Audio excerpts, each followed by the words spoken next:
Hey guys! Today we're diving into another truly horrifying case. If you want to support my channel, make sure to subscribe and stay active. It really helps me out. I'd be super grateful for that. Let's get started. Ocean Springs, a quaint coastal town in Mississippi, was known for its tranquility and laid-back lifestyle. It was the kind of place where life moved at a slower pace, and neighbors looked out for one another. Among its residents was Lauren Johansen, a compassionate young woman who seemed to make the world a better place just by being in it. Lauren had a deep love for animals, dedicating much of her time to helping local shelters. She dreamed of one day opening a sanctuary where every stray could find a safe haven. But on the morning of July 3rd, 2024, everything changed.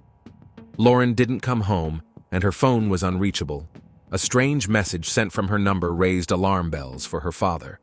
What followed was a deeply unsettling chain of events, revealing the cracks in the system meant to protect and serve. Lauren Johansen was born on October 30th, 2001, in Ocean Springs. The town, with its picturesque scenery, oak-lined streets, and expansive beaches, attracted countless visitors.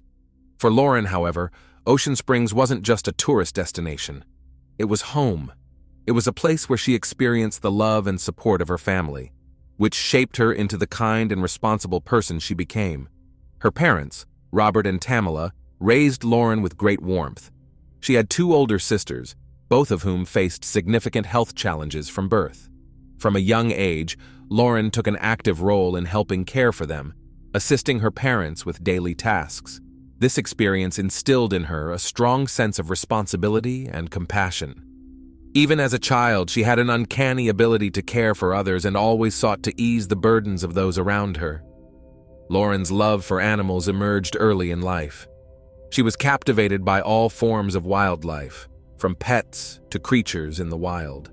Her parents nurtured this passion, and over the years, it grew into a calling. By the time she was a teenager, Lauren was volunteering at local animal shelters. She didn't just feed and clean up after dogs and cats. She cared for injured animals, including horses, birds, and even wild creatures that had been rescued. Her kindness, dedication, and drive made it clear that Lauren was destined to help others. In high school, she decided to pursue a career in nursing, a choice that aligned perfectly with her nurturing nature. After graduating, she enrolled in the nursing program at the University of Southern Mississippi. Lauren excelled in her studies, fueled by a deep interest in the field and a tireless work ethic. Her outstanding grades reflected her determination to succeed and her genuine commitment to making a difference in people's lives. Lauren's dreams extended far beyond a career in nursing. Since childhood, she had envisioned creating a sanctuary for the rescue and rehabilitation of animals. Every dollar she earned was carefully set aside for this goal. Her mission was clear: to build a place where animals in need could find safety and a chance at a new life. This project became her purpose and her source of inspiration. Lauren met Bryson Rivers during her senior year of high school. Bryson was charismatic, athletically gifted, and widely regarded as the perfect guy. Their paths crossed at a school event where both had volunteered. What started as casual conversation soon blossomed into a romantic relationship. Bryson, a year older than Lauren, left a lasting impression on her. Born on February 9, 2000, he grew up in a large family steeped in strict religious traditions. His parents placed a strong emphasis on family values, church attendance, and fostering close relationships. As the eldest sibling, Bryson was expected to help care for his younger brothers and sisters. This upbringing instilled in him a sense of responsibility and discipline that contributed to his seemingly flawless image. In high school, Bryson excelled both academically and athletically. He consistently earned high marks, garnering praise from teachers for his diligence and focus. His athletic prowess, particularly in track and field and football, made him a standout on the school's team and a favorite among his peers. Teachers saw great potential in him, while friends admired his determination and ability to achieve his goals. From the outside, his relationship with Lauren seemed picture perfect. Both were ambitious, driven, and appeared to complement each other well. Lauren often shared how thoughtful and caring Bryson was, delighting in how supportive he seemed. Bryson, in turn, spoke highly of Lauren, accompanying her to important events and making her feel valued. But over time, troubling patterns began to emerge. Early in their relationship, Bryson displayed a need for control. Initially, it came across as endearing, requests to spend more time together or to hear about Lauren's day. However, these requests soon escalated into demands. Bryson grew increasingly jealous of the men in Lauren's life, including her friends and classmates. He began insisting that she limit her interactions with anyone he didn't personally approve of, claiming it was for her own good. Lauren's friends noticed subtle but significant changes in her behavior. She started attending fewer social gatherings, often avoiding discussions about her relationship. She excused Bryson's increasingly controlling tendencies, attributing them to the stress he was under from school and preparing for military service. Even when Bryson's behavior turned harsh, Lauren defended him, emphasizing how much he cared about her. As Bryson's jealousy grew, so did his attempts to manipulate Lauren. He often played on her emotions, using guilt to convince her that his actions were justified. Any attempt by Lauren to establish boundaries led to arguments, which Bryson would follow with reassurances that everything he did was for the good of their relationship. Over time, this behavior became normalized, and Lauren found herself increasingly adapting to his expectations. Over the years, Bryson's influence became more pronounced. He skillfully alternated between showing care and exerting emotional pressure, creating a dynamic that made Lauren feel dependent on him. This pattern caused her to overlook the warning signs of an unhealthy relationship. Concerned friends and family tried to warn her, but Lauren repeatedly excused his behavior, insisting that he was a good person going through a rough patch. The situation escalated when Bryson first displayed physical aggression. During an argument, his voice grew louder as he accused Lauren of not appreciating him enough. He then grabbed her wrist to stop her from leaving the room. This was the first instance where his behavior crossed a clear line. Although shaken, Lauren later explained the incident to her friends, rationalizing it by saying that Bryson had been upset and didn't mean to hurt her. Lauren's friends became increasingly worried as they noticed her subdued demeanor. She withdrew from conversations about her relationship, whereas she had previously been open about sharing happy moments. Her loved ones expressed their concern, especially after she mentioned that Bryson often criticized her behavior, claiming it was the cause of their conflicts. Her closest friends tried to convince her that his treatment of her was unacceptable, but Lauren dismissed their concerns, calling it a temporary difficulty. Another red flag emerged in Bryson's public behavior. He often interrupted Lauren during conversations or made sharp remarks if he thought she was drawing too much attention. One incident occurred during a night out with friends when Lauren thanked a waiter for their service. This small gesture irritated Bryson, and he spent the rest of the evening making his displeasure known, emphasizing it through passive-aggressive comments directed at her. Lauren's father, Robert, also began noticing changes. Although he never witnessed overt aggression from Bryson, his instincts told him that something wasn't right. He tried speaking to Lauren several times, but she refused to acknowledge any problems, insisting that her father was being overly protective and unfairly critical of Bryson. The situation reached its peak when Lauren completely stopped sharing her feelings with those around her. Anytime her friends or family brought up her relationship, she would either abruptly change the subject or defend Bryson, explaining away his behavior as a result of stress, exhaustion, or work-related frustrations. In her mind, she began to believe it was her responsibility to avoid triggering his outbursts.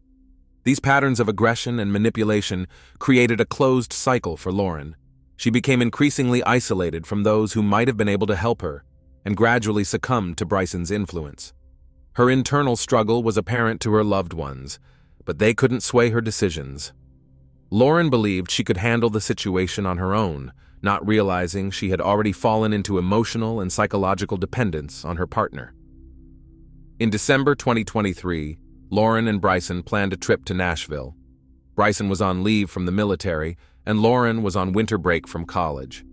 For Lauren, the trip was an opportunity to take a break from her daily routine, while for Bryson, it was a chance to present himself as a caring and attentive partner. They planned to spend a few days enjoying the city's atmosphere, visiting popular attractions, and relaxing together. The trip started without incident. During the first few days, they walked through the streets, explored local landmarks, and visited well-reviewed restaurants. Bryson appeared calm and seemed to enjoy their time together. However, beneath the surface, tension between them lingered. Lauren felt the weight of his expectations but continued to dismiss the warning signs. On December 11th, the couple decided to visit a local bar to watch a football game that was important to Bryson. As a former athlete, Bryson remained an avid fan of his favorite team, and not even a vacation could make him miss the game.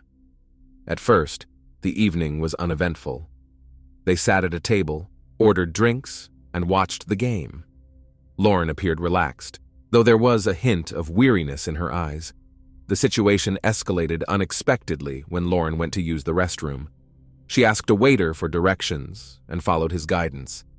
A few minutes later, the same waiter happened to walk down the same corridor, an innocent coincidence that sparked Bryson's unwarranted suspicion.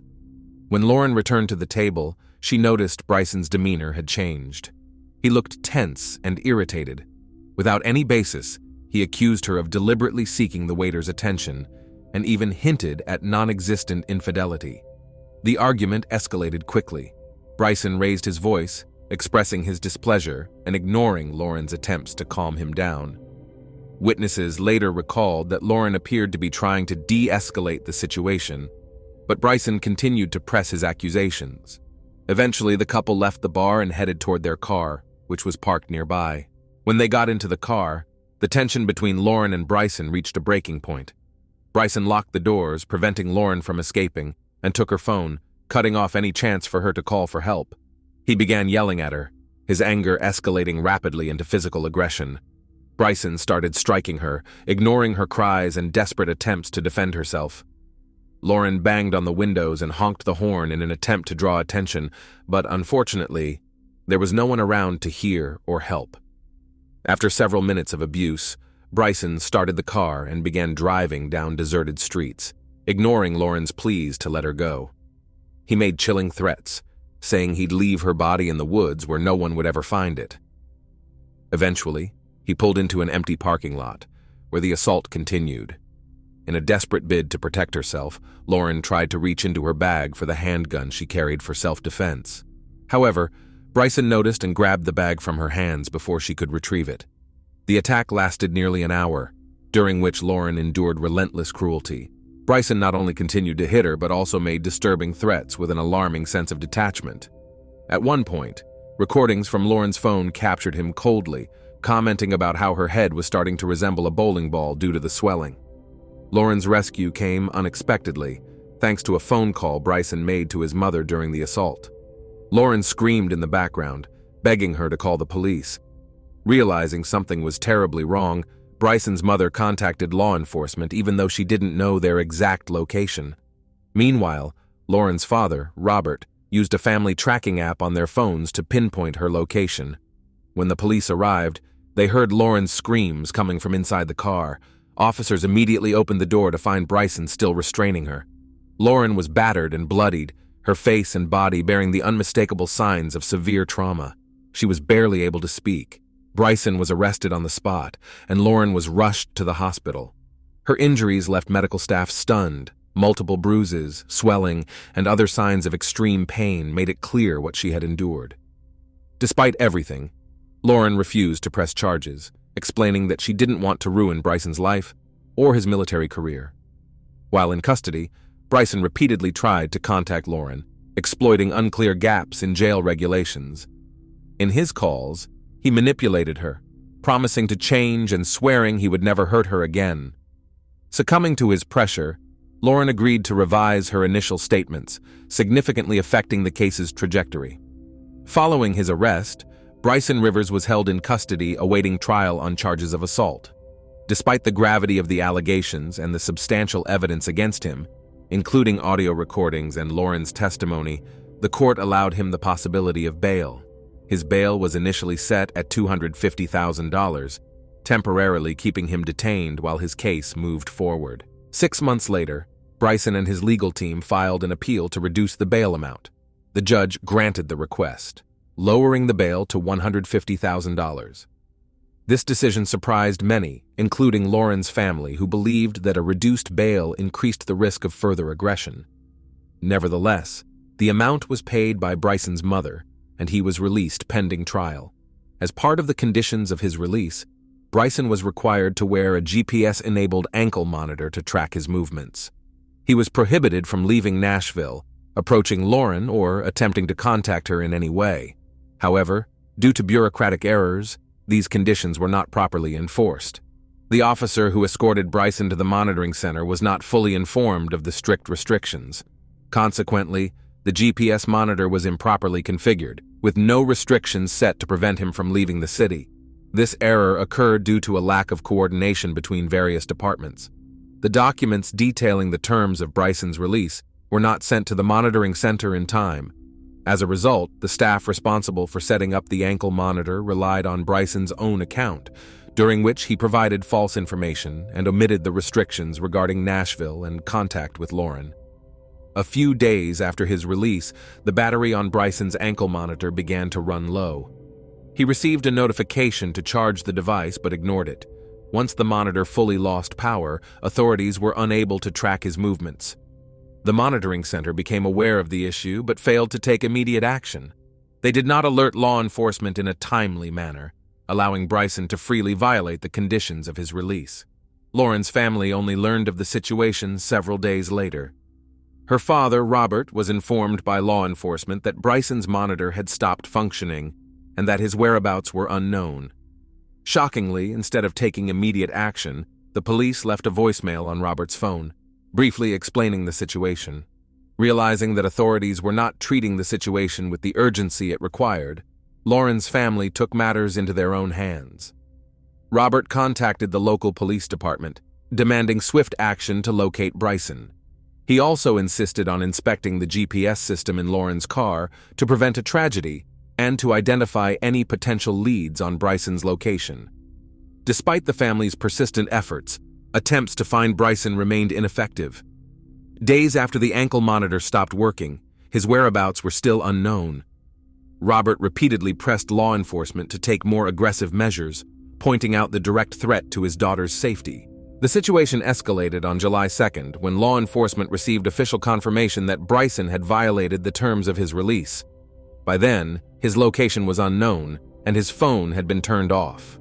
Police issued a warrant for his arrest, but the decision came too late to prevent what followed. On the day Lauren went missing, her father, Robert, tried to contact her, but his calls went unanswered. Later, he received a text from her phone that immediately struck him as suspicious. The message didn't sound like something Lauren would write. Alarmed, Robert called his other daughter, who shared an apartment with Lauren, to check on her whereabouts. Lauren's sister woke up to find the apartment's front door open, the security cameras disabled, and Lauren's car missing from its usual spot. She quickly called Robert, who immediately contacted the police to report Lauren as missing. Despite the family's urgency and the evidence they provided, police were slow to act. It wasn't until more than 24 hours after Lauren was reported missing that law enforcement agreed to begin tracking her car. These delays became the culmination of a series of systemic failures in how authorities handled Bryson's case. Lauren's family had done everything they could to prevent a tragedy, but their efforts were undermined by a lack of decisive action from law enforcement. On July 3, 2024, police finally located Lauren's car using its GPS signal. The vehicle was parked in a remote area near the Wolf River Cemetery just outside of town. The location was known for its isolation, surrounded by dense woods and far from any busy roads. The grim discovery immediately mobilized law enforcement officers and Lauren's father, Robert. As police approached the vehicle, a man suddenly bolted from it and ran into the woods. It was Bryson Rivers. Officers pursued him, but the thick vegetation made the chase difficult, and he quickly disappeared from sight. Robert, who had arrived at the scene right behind the police, rushed to the car, hoping to find his daughter. When he opened the door, he was met with a horrifying sight. On the back seat lay Lauren's body, wrapped in a sheet and black trash bags. Her face and head were so severely injured that she was almost unrecognizable. Robert, a medical professional accustomed to seeing injuries, later admitted that nothing in his career could have prepared him for what he saw that day. While some officers continued the search for Bryson, others began documenting the scene. Bloodstains inside the car and on the upholstery indicated that Lauren had endured a brutal beating before her death. Despite the physical and emotional toll, Robert stayed at the scene until the investigation concluded, refusing to leave even as his own condition began to deteriorate. The search for Bryson lasted several hours. Helicopters equipped with thermal imaging technology were deployed and eventually located him deep in the woods. Officers surrounded the area, and 9 hours after the search began, Bryson was apprehended. At the time of his arrest, he did not resist and appeared calm and composed. Later, during his interrogation, Bryson Rivers provided his version of events. He claimed that on that morning, he arrived at Lauren's home knowing she planned to spend the day alone. For several days, she had not been answering his calls, which had fueled his anger and suspicions. Bryson couldn't accept that Lauren was trying to distance herself from him.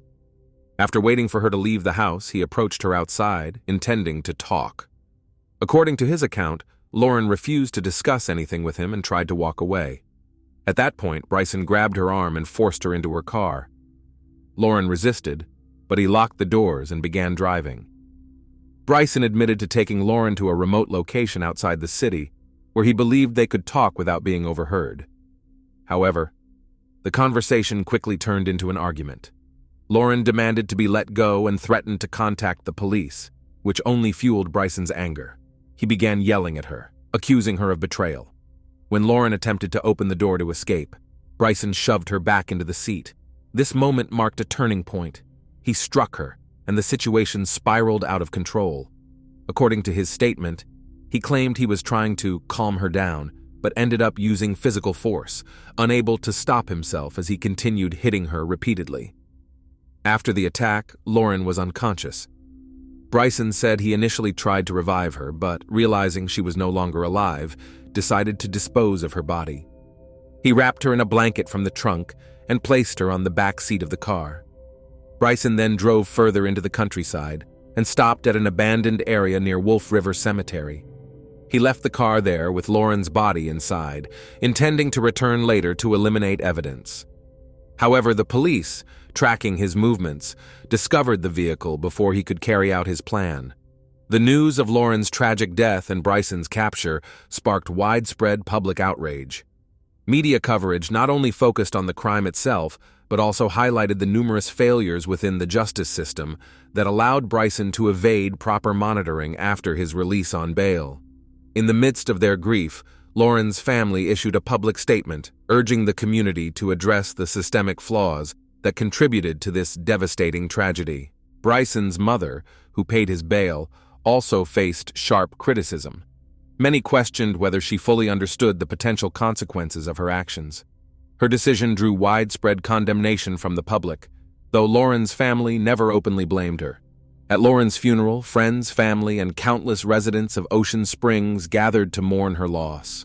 To everyone who knew her, Lauren remained a symbol of kindness, selflessness, and dedication to helping others. In her memory, her family decided to establish a foundation to support animal welfare projects, reflecting one of Lauren's greatest passions in life. Meanwhile, preparations were underway for Bryson's trial. Given that he was already under investigation for his earlier assault on Lauren, the court took a particularly serious stance. However, the very fact that he had been granted bail in the first place became a point of public outrage. Many called for reforms to bail laws to prevent similar tragedies in the future. Bryson Rivers stood trial in December 2024. He faced charges including kidnapping, first-degree murder, and attempted destruction of evidence. The trial is ongoing, and a final verdict has yet to be reached. Lauren's tragedy became more than just the story of one family. It sparked critical conversations about how the system addresses victims of domestic aggression and the importance of acting on early warning signs. Her story serves as a sobering reminder that ignoring the initial signs of danger can lead to irreversible consequences. One of the most pressing questions is why, despite audio recordings of the attack, witness testimonies, and physical evidence, Bryson was allowed to post bail after his initial arrest. This decision not only undermined public trust in the justice system, but also gave the perpetrator the opportunity to continue his actions. The lack of coordination between departments, failure to enforce bail conditions, and delayed response to the malfunction of Bryson's GPS monitor were all links in a chain of errors that ultimately led to Lauren's death. The monitoring system for accused individuals has also come under scrutiny.